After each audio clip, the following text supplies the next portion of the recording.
दोस्तों, मेरा नाम राशिद जहीर है। आप देख रहे हैं ऑनलाइन न्यूज इंडिया। बड़ी खबर किसानों को लेकर है, जो लखीमपुर में एक मंत्री के बेटे ने आरोप है कि उन पर किसानों पर गाड़ियां चला दी, जिसमें कई किसानों की मौत भी बताई जा रही है।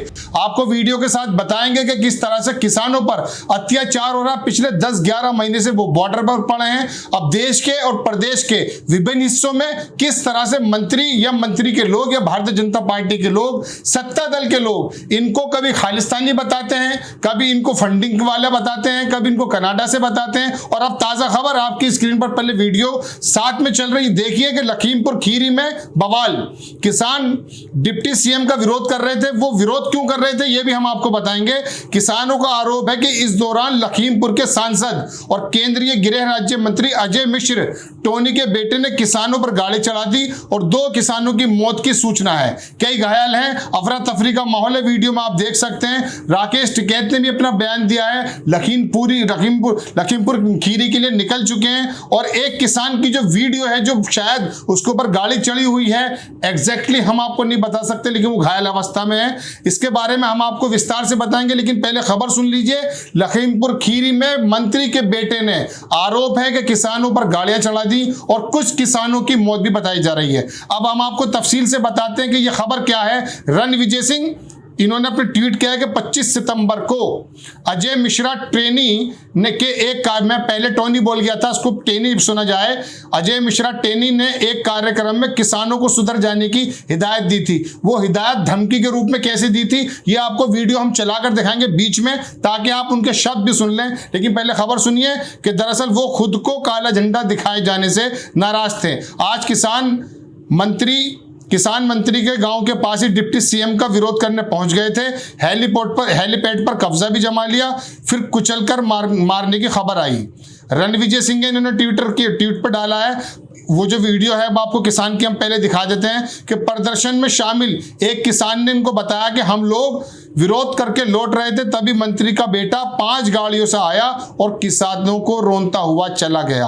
ये आप वीडियो देख सकते हैं कि किसान पड़ा हुआ है, इसके ऊपर शायद चोटें जितनी लगी आप देख सकते हैं कि किसानों ने दौड़कर कुछ गाड़ियां पकड़ भी ली। गाड़ियों से सवार लोग असला से लैस थे, फायरिंग करते हुए निकल गए। ये वीडियो जो किसान पड़ा हुआ है, इस पर आरोप है कि ये गाड़ी इस पर चढ़ा दी गई है। आप देख सकते हैं कि किसानों के साथ किस तरह का अत्याचार केंद्र सरकार और उसके मंत्री कर रहे हैं। और मंत्री जी ने पहले इनको निपटने की भी धमकी दी थी, वो भी आपको वीडियो दिखाएंगे आपको। लेकिन उसका असर यह हुआ कि मंत्री जी के बेटे ने सबसे पहले काम यह किया कि पिताजी ने जब कहा कि अब मैं चुनौती ले लेता हूं और उसको निपटारा कर देता हूं, बलिया से लखीमपुर तक जगह नहीं मिलेगी, इस तरह के शब्द हम आपको सुनवाएंगे। लेकिन इन शब्दों का सबसे पहले असर लेने वाला यदि कोई था तो मंत्री जी का बेटा था, जैसा कि आरोप है। उसने किसानों पर गाड़ी चढ़ा दी। अब आपको मंत्री जी ने क्या कहा था वो भी हम आपको बताने जा रहे हैं, लेकिन पहले जरा ये सुन लीजिए कि मंत्री जी ने क्या कहा था मंच के माध्यम से।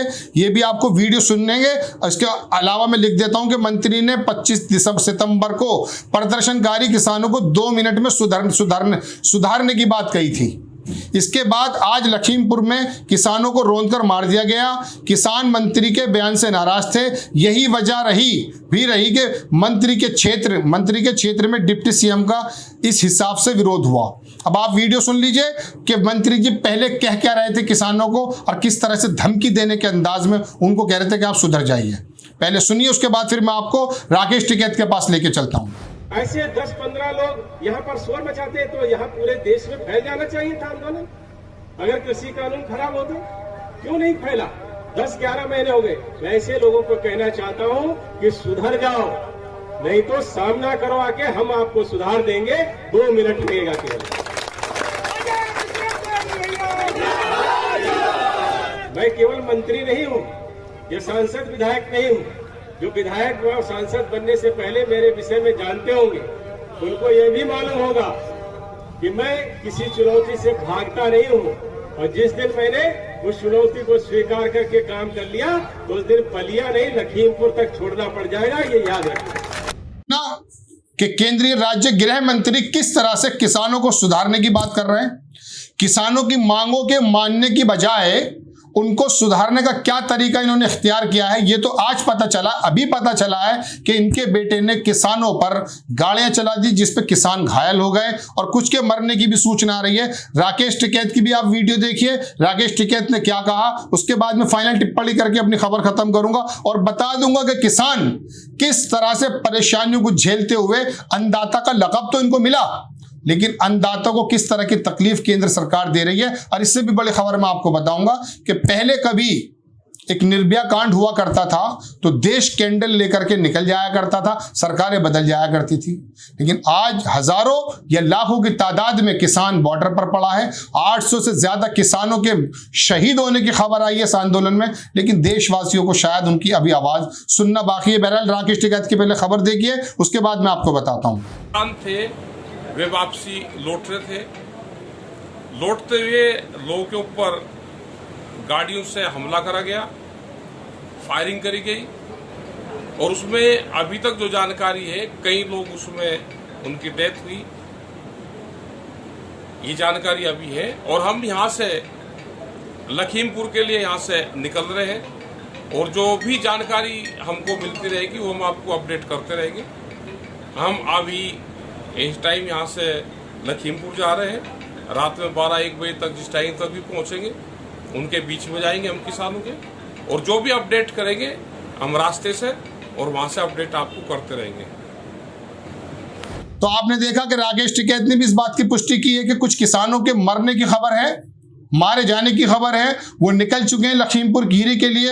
लेकिन सवाल वही खड़ा होता है कि किसानों को गाड़ियों से रौंदने का एक तरफ जहां पर मंत्री जी के बेटे काम करते हैं, आरोप है ये हम अपनी तरफ से नहीं कह रहे हैं, चैनल नहीं कह रहा है, जैसा कि बताया गया ट्विटर के माध्यम से रण विजय नाम के ये रिपोर्टर हैं, इन्होंने बताया कि किसानों ने कहा, इस तरह का आरोप बताया जा रहा है कि मंत्री जी के बेटे नाराज हो गए और पापा जी को तो सुन ही चुके थे वो कि 25 सितंबर में किसानों को सुधारने की पापा जी बात कर रहे हैं, तो ये काम तो सबसे पहले मुझे करना है। और उसको करने के लिए उसने क्या किया कि किसान जब अपना विरोध दर्ज करके वापस आ रहे थे तो उन पर गाड़ी चढ़ाने का काम किया, जिसमें किसानों की मौत होने की बात बताई जा रही है। जैसे कोई अपडेट आएगी हम आपको बताएंगे, लेकिन सवाल वही खड़ा होता है कि किसान इतने जमाने से बॉर्डर पर पड़े हैं कृषि कानूनों के लिए, लेकिन ये कौन सी सरकार है जो किसानों से ज्यादा किसानों का हित जानती है।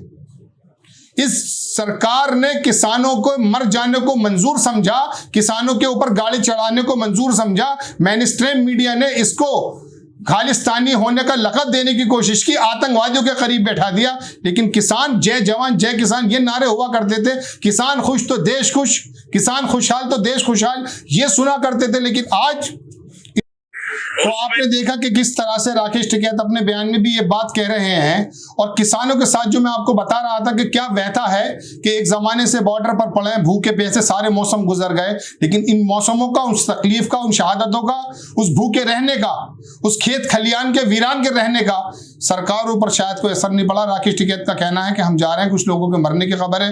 बहरहाल जो भी है, बात यह है कि किसानों पर अत्याचार बढ़ते जा रहे हैं और सरकार के कानों पर जू नहीं रेंगती, इस वजह से क्योंकि उनको मालूम है कि उनका पर्टिकुलर वोटर उनके साथ है।